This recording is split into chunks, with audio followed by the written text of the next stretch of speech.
I was practicing Buddhism, the sect of Nichiren Shoshu, which came from Japan. I was chanting every morning and night. My sister, after the O-levels, came and said, Dad wants to see you. So by that time, my dad had been transferred to Tamale. So I went to Tamale to meet him. Apparently, she was just trying to, help us mend our relationship. And I got there, told my dad, I've changed. He said, we live to see. It's amazing that I was living in a room next door to my dad.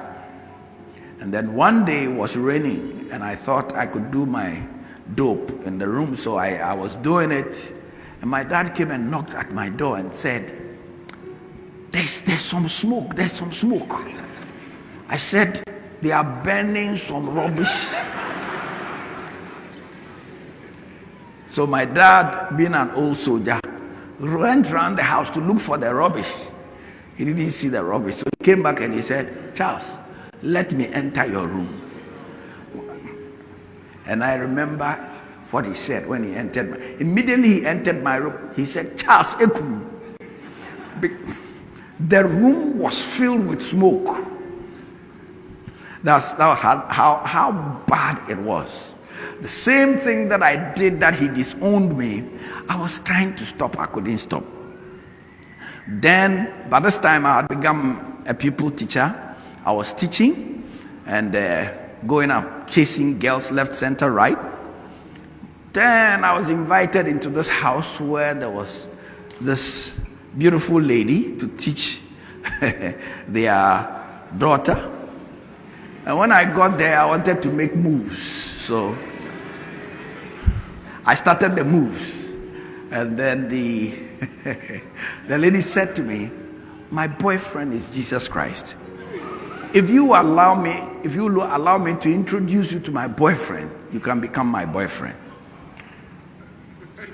I was like, because for Buddhists, Jesus was one of the masters who came, light bearers. We believe that different people come at different times, and that's how we have different religions. So for me, it was like, okay, if Jesus is your boyfriend, it's a joke in my head, I'll go. And I will never forget that day in 1980. That day I was high on marijuana. And I walked into the church. And when I walked into the church, I was in a bowler shirt. And I was walking like that.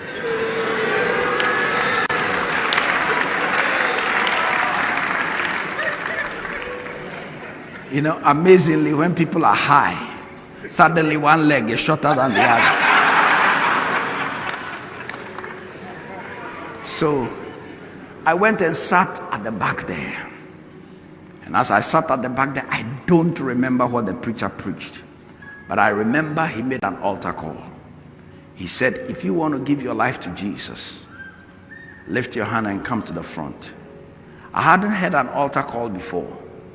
I had been to crusades, but when I went to the crusade, I would go and disconnect the cables or go and chase girls at the crusade ground. So I'd never had an altar call before.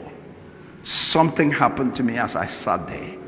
I got up, walked to the front, and received Jesus as my Lord and personal Savior.